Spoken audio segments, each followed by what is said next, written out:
And if we all come to our true human identity and see that that's the first identity, and that's the most important identity, and you know the Bible says, the first shall be last, and the last shall be first. Now I can see that happening, I can see that have been fulfilled in the world. The first identity was us identifying as human. Human. Not as Africans and Asians and Europeans, as human. Not as black and white and red, as human. Not as Americans and Chinese, or no, as human. That's the first identity. And the Bible says that the first shall be last. That first have become last. We put our black skin before our human identity. We put our American citizenship before our human identity. We are Americans. We know that. That's first. We Americans.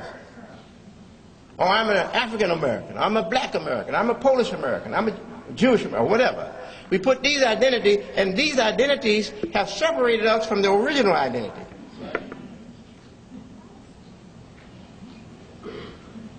I said this at another previous engagement I had this year, and I will say it again here. If you put your color, your ethnicity, or your race, or anything else on you as an identity, and you get out of touch, you lose the awareness that you are human first, those identities are going to fail you. They're going to fail you. They're going to end up contributing to your deterioration. Get you in serious trouble in time. How can a person be a racist if they are first grounded upon their human identity? How can they be racist? No way. So does Satan have to make you forget your human identity to make you a racist, or to turn you against your brothers and sisters in humanity?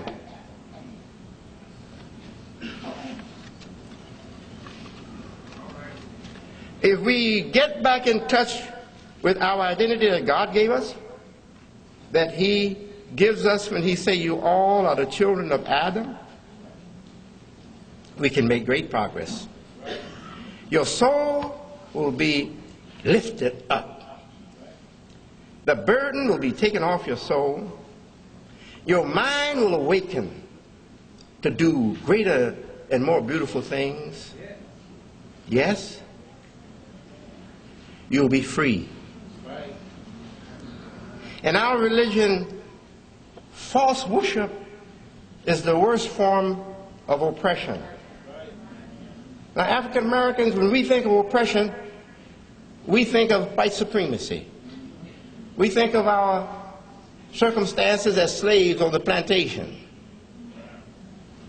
We think of discrimination, segregation, and all the wrong done to us by white folks when we think of oppression. But that's not the worst oppression.